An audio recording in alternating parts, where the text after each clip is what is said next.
it's Clara Sante and welcome to Blindsided by Thought. This is a follow-on video of last week's video that was about losing weight. And I guess people probably want to know now, how does this understanding help people lose weight? We're so used to cutting out foods and food groups and dieting and exercising more and all sorts of tools and techniques that help people to lose weight. And you know, the actual act of losing weight is fairly neutral, really. You know, if you cut down on your food a bit, then the weight loss can't help but happen. But it's what our mind will want to do alongside that, where, you know, it gives us all this information.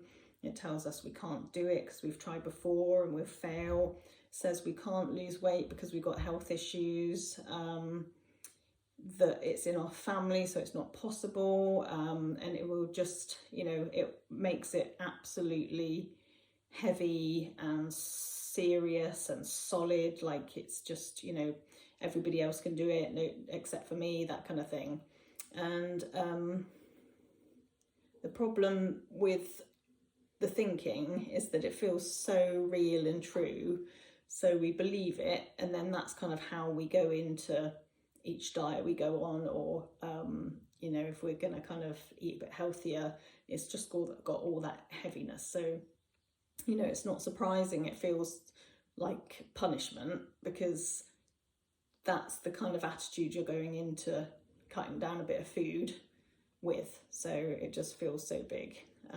So what I want to help people to realise is that all that thinking, it just wants to chatter along with every single thing that we do, and it's not actually giving us facts. So it can only really take information from what's already happened, and it will take information from, you know, the things that we believe, things that we've heard, and then the rest of it just makes it up. So, you know, things like the fact that you failed last time, it will give you that and tell you that you can't do it again, but it can't predict the future, so it doesn't know that you're gonna fail again. It's just taking stuff, and again, you know, it's not being mean, it's just kind of a habitual machine that tells you any information that it has.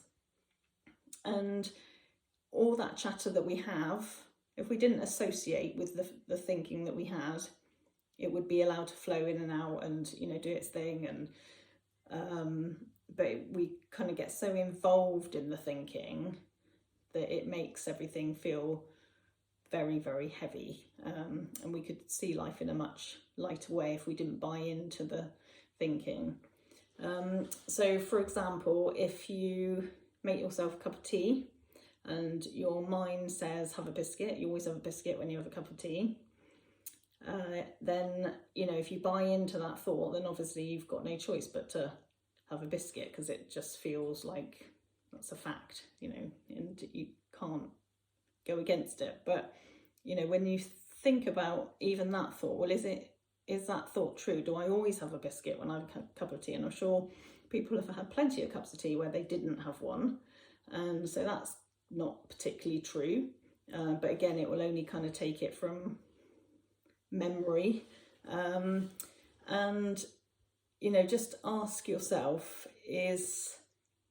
and like notice how much you buy into the thought about having a biscuit, because if you're really buying into it, it feels like there's no choice but to have it.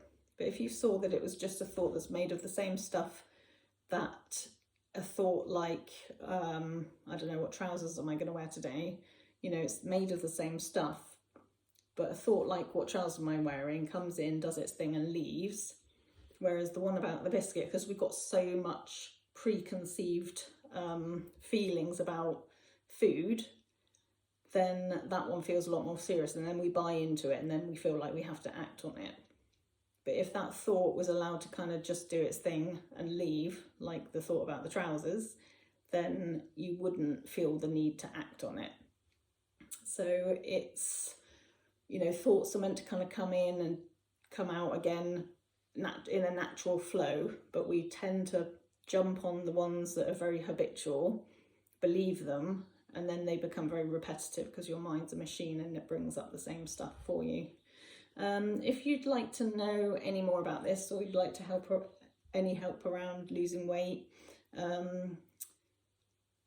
you know, this is a very helpful kind of understanding, because it just helps you to kind of see how your mind works, so that you're not buying into the thinking quite so much. Hope that all made sense. Thanks very much. Bye.